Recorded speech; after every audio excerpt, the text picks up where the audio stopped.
përpara rilindjes urbane, furgonat ishin normaliteti. Lufta për të hequr furgonat ishte si një luftë për të luftuar Covidin me grushta. Sot as nuk bëhet fjalë që ne të pretendojmë që njerëzit të jenë të kënaqur me transportin publik, pavarësisht se ka linja, ka autobus etj. Duhet nivel tjetër. E tha ministri, çështjen e mbetjeve, dikur nuk ishte problemi se si përpunohen mbetjet. Dikur problemi ishte kur do vi makina e plerave që vinte njërë javë dhe ishin plerat. Ndërkohë që sot shqetësimi është si përpunohen mbetjet. Tjetër temë pastaj që pjesëmarrja në mosndotje është minimale. Tani, për ta mbyllur këtë pjesë, duhet të them, kush mendon që shoqëria është bërë më negative, nuk duhet merret me politikë. Nuk duhet merret me punë të cilat janë funksion publik, shërbim publik. Sepse nuk e përballon dot atë që e percepton si negativitet. Është një mënyrë për ta perceptuar, por mund ta konsiderosh të tillë, po s'duhet merresh me këtë punë. Sot, kush merret me këtë punë, duhet thjesht dhe vetëm ta ketë të ndarë mendin shoqëria është bërë më kërkuese, jo më negative, më kërkuese. Se si e shpreh shoqëria kërkesën është një tjetër temë që nuk jemi këtu për këtë. Ne jemi këtu për të kuptuar se duhet kaluar në një nivel tjetër me patjetër. Dhe kjo nuk është sot një çështje shërbimesh. Kjo është një çështje ekzistenciale e shoqërisë demokratike. Është një çështje ekzistenciale e shoqërisë së ekonomisë së lirë të tregut. Është një çështje ekzistenciale e një shoqërie që bazohet tek sipërmarrja.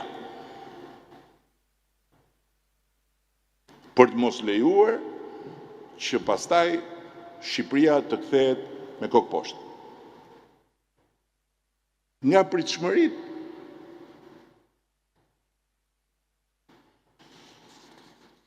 nuk ka më asnjë rëndësi krahasimi me kohën para rilindjes urbane, po as me vetë rilindjen urbane, nuk ka më asnjë rëndësi se s'ka më asnjë vlerë. Ajo ka vlerë thjesht për ne për të kuptuar që jemi në gjendje t'i bëjmë gjërat edhe të bëjmë më shumë. Po krahasimi është më shumë është një arsye për të nxitur negativitet se sa për të shpjeguar ndonjë gjë. Nuk ka vlerë.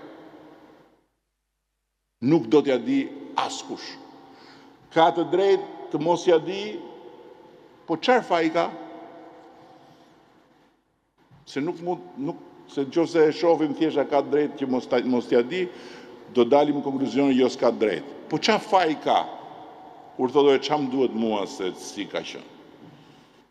Çam duhet mua, thot dikush që nuk e ka parë se ka pas as mendjen, edhe nëse ka pas moshën, gjithë këtë transformim, kur sot të kërkon dhe unë mendoj që nga një anë që nuk është ana jonë, kjo është një fitore për të cilën ne kemi dhënë kontributin kryesor, që Shqipëria, që shqiptarët të mos kenë sens justifikimi për ato gjëra që mungojnë. Se kanë. Danë. Ne kemi çelur një horizont komplet të ri, por horizonti mbetet horizont. Dhe standardin ne kemi vendosur vetë. Është Europa, dhe tani duhet të përputhim Europën me çdo gjë që secili në këtë vend shef.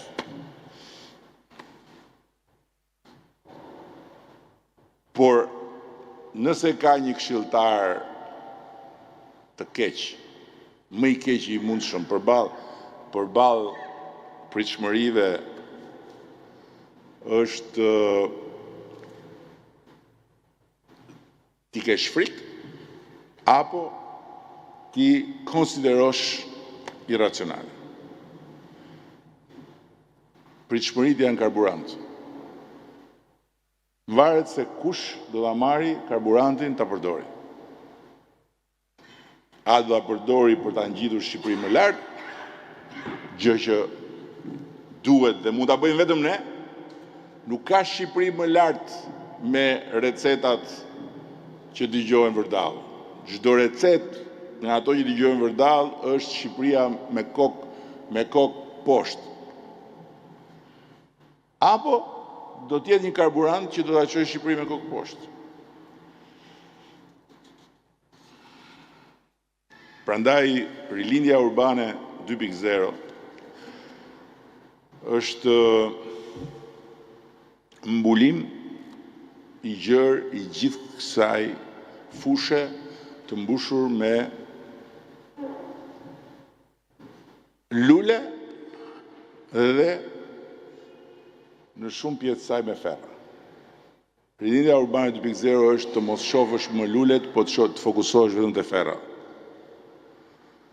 Lulet kush t'i shofi dhe t'i çmoj, shumë faleminderit, kush nuk i shef, prap faleminderit, duhet fokusuar tek ferrat, duhet fokusuar tek mungesat. Dhe gjithë programi i rilindjes urbane 2.0 janë mungesat. Filloi paraqitja e programit me muzet e identiteteve lokale. Duket sikur mund të duket, mbas s'duket, mund të duket sikur ore çfarë thon këta. Në fakt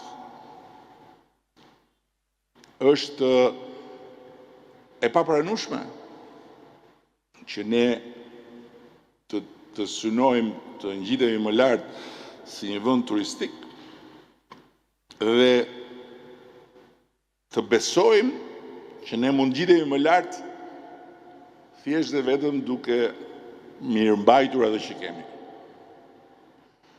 Dhe duke pranuar këtë kategori ku jemi. Kategoria ku ne jemi sot është një kategori që duhet me patjetër ta lëmë mbrapa, sepse përndryshe do të na vëri poshtë si vend turistik. Turizmi masiv.